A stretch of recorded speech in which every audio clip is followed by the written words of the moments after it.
we welcome in some new faces. The Mets, maybe it's not the DH situation Mets fans are hoping for, but it's absolutely depth for the minors that could ultimately end up on the big league team at some point. First off, with Ji-Man Choi, a new face, and Luke Voit, a not so new face. It felt like Luke Voit there was a month in Syracuse where Luke Voit hit a home run every single day, sometimes with sleeves, sometimes without sleeves. But before we get to Luke Voit, Joe, Ji-Man Choi, what an interesting player. I feel like a lot of Mets fans probably familiar with him because when he was with the Rays, he was somewhat of a Yankees killer, even in the postseason as well, a really interesting player.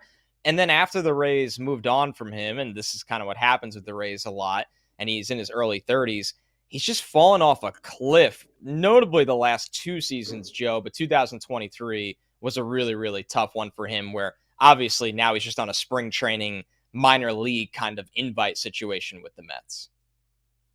He's historically dominated Garrett Cole for whatever reason. He's just one of those guys. Like, I remember I was watching Mets yearbook for this past year on SNY, and I don't remember this happening in the moment, but Victor Caratini hit a home run off Max Scherzer, and just like this random backup catcher, just his career numbers, he dominated Max Scherzer. So Trent for whatever Grisham? Reason, yeah, I mean, Trent Grisham, we don't want to get into him. We had enough of him in that wild card You and I series. were there at that disaster.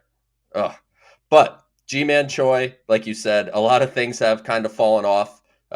He does splits at first base. That's pretty cool. So he's like a sneaky athlete kind of guy. But realistically, I think he is exactly kind of how you describe it. It's depth.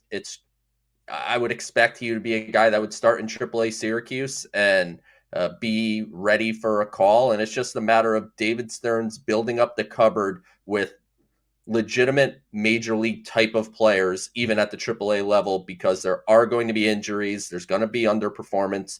And having someone like Ji-Man Choi is just cool. It's an extra body. And he can help the AAA Syracuse lineup probably on opening day.